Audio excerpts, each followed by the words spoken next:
Billie Holiday, 1915–1959, was one of the most influential jazz and blues singers of all time, known for her unique voice, emotional depth, and pioneering phrasing.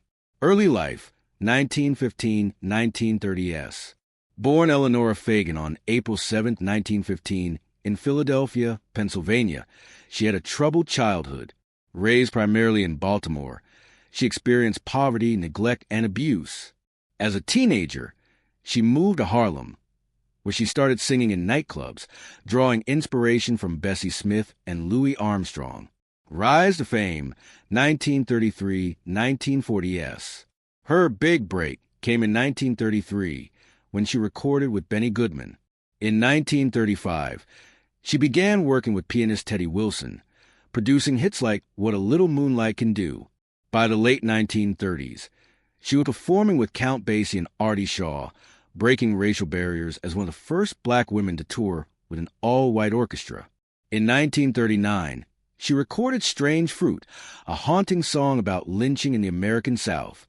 It became one of her signature pieces, but also made her a target of government scrutiny and nightclub bans. Challenges and legacy, 1940s, 1950s. Despite success, Holiday struggled with drug addiction, exacerbated by an abusive marriage and racist policies in the music industry. She was arrested for narcotics possession in 1947 and served time in prison.